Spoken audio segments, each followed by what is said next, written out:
Hello there, Sarah from 17 once again.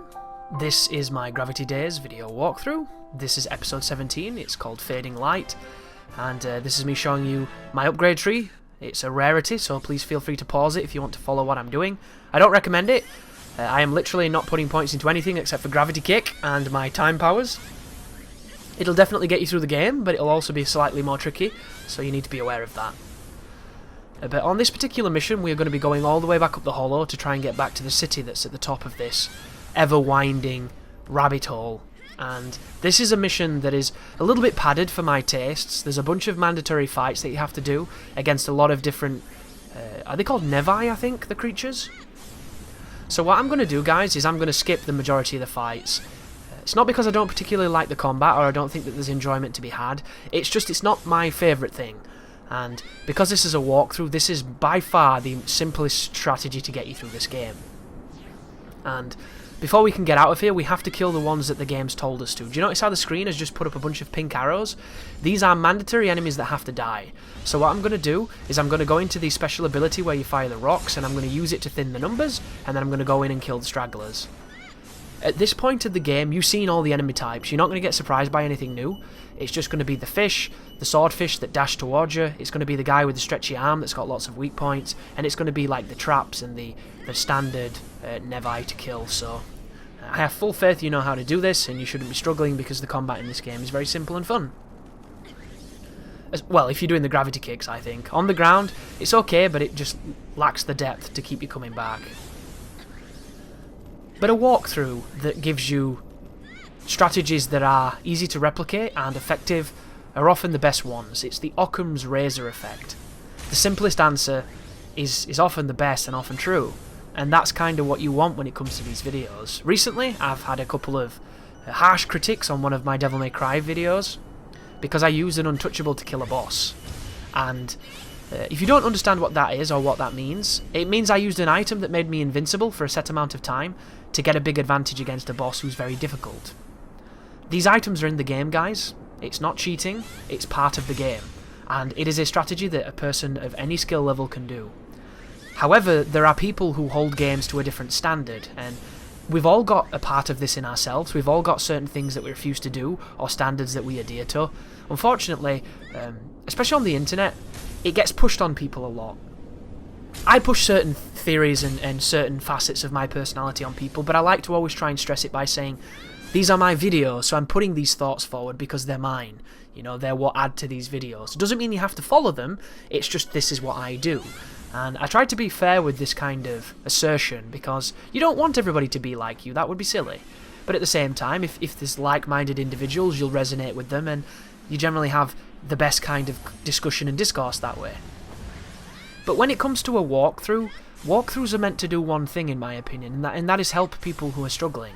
They can have alternative uses, because they can have other facets that make them interesting, but the baseline, fundamental and archetypal moment, linchpin if you must, of what a walkthrough has to be, is helpful. And displaying strategies that somebody can imitate and have success with. That's what they are made to be in my opinion. Once again, this is me pushing my thoughts on you. They might not necessarily be true and you might not necessarily share them, but that's how I feel. Fundamentally, anyhow. So for somebody to come onto a video and, you know, say that it's not very helpful because you're cheating or you're using this thing that you don't agree with seems very silly to me and very close-minded. Can that boss be beaten without that item? It definitely can. However, not everybody has the patience or the time to put in to get good enough to do that. So the purpose of that fight that I displayed in that video was to alleviate the struggle of having to learn the boss. If I showed you a walkthrough where it was nothing but me showing supreme skill, excellent timing and an untold mastery of that game, how exactly does that help you beat it? It doesn't, and it's intimidating, and the last thing you want to do is intimidate people with your walkthrough. If they see it, and you're playing at such a high level that they can't even comprehend what's happening, you've already lost a large percentage of people with your walkthrough that will just not simply help, because they don't understand what you're doing. And if you've got commentary, a lot of the times you can alleviate this by saying, you know, this is what I'm doing, this is how you do it, and this is very successful, like right now. That move I just did, incredibly powerful at damaging groups, but you are not invincible and you can be knocked out of it during startup. if you get into the animation, you can do it with impunity. But until that moment, you can have that move actually cancelled, so be very careful using that move when people are firing Ikaruga bullets at you. You have to be aware of these factors. If you're not, you can get yourself into a spot of bother. Similar to the different enemy types here, dive kicking is very powerful, but it takes a few hits, so you have to be mobile. If you don't stay mobile, you're going to get attacked by the swordfish, you're going to get attacked by the spiky mine. You know, there's a whole host of moments where you can take damage here, so you need to be careful, and you need to assess the threats appropriately. At this point, a lot of these skills you already have because you've played up to this moment, and the game has taught you them indirectly by just experience. But in a walkthrough, once again, it's best to showcase the easiest way of doing things, or the easiest way that you've found, or the easiest way that you believe it to be. We don't always find the best strategies, you know? That's the beauty of it. You know, you find what works for you, and then you put it forward, and hopefully it helps somebody. If it doesn't help, they can go to somebody else, and maybe that will help them. That's the beauty of YouTube. There's so much on it that you'll find help in some way. And who knows, maybe at the end of the day you'll learn something. Like right now, I'm skipping all the combat here, guys. I'm just going to go to the waypoint, and I'm going to do the mandatory fights. Because I think this level is incredibly paddy. It's a little bit too long for its own good.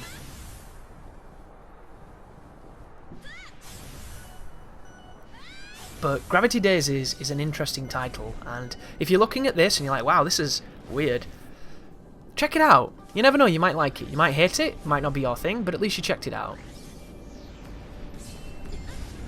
And I would try to, you know, will people to take a different perspective when it comes to seeing a game that might be interesting to you, because you never know, it might be your next favourite game.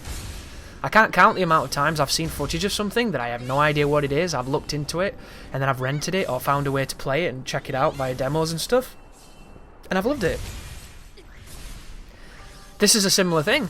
I saw bits and pieces of this game, thought it looked cool, bought it, and ended up having a ton of fun. This has bit me in the arse. You know, it's bound to bite you in the arse, isn't it? You see a game that looks great, you pick it up, and then you hate it. Happens all the time. That happened to me with Turtles. It's one of those things. Like Lost Planet 2, hated that game. Absolutely adored the first game, and then the second game just became this weird co-op thing that did some strange decisions, and it could have been really good, and it felt really lackluster and grindy and boring, and Capcom doing what Capcom does best, which is ruining your franchises that you used to love. Which is sad to say, isn't it? I don't like banging on Capcom as much as I do, but it's true. Think of everything you loved when you were growing up. Where is it now? A pachinko machine? You know? Hoard out so much that its tits have run dry and the games that are left are terrible? It's just such an interesting thing. But just look at the movement here. I'm trying to be left and right, up and down, to get out of the way of the homing missiles, and they're still hitting me, unfortunately, but it feels good when you're doing it. There's just a little bit too much delay on stopping and starting when you do it quickly.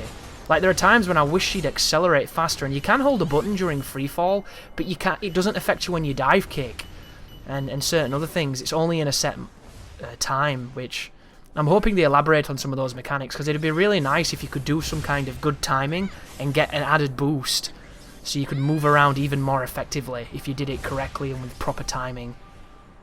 Because that's the stuff I love, dude. I love a game that gives you execution to make you better.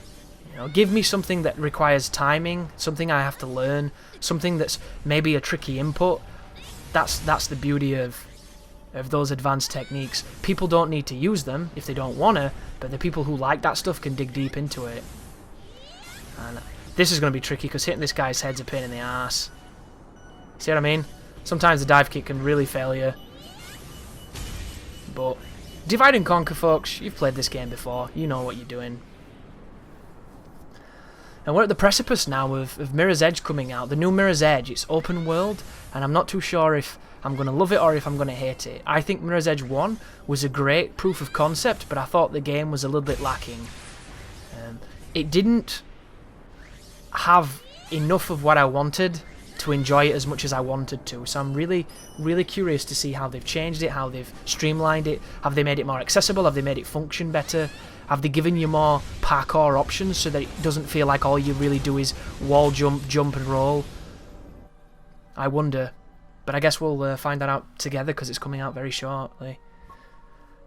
But now that we've killed that, we have to head back up to Hexaville, so pick up some life and some gems if you want to, and then follow that waypoint.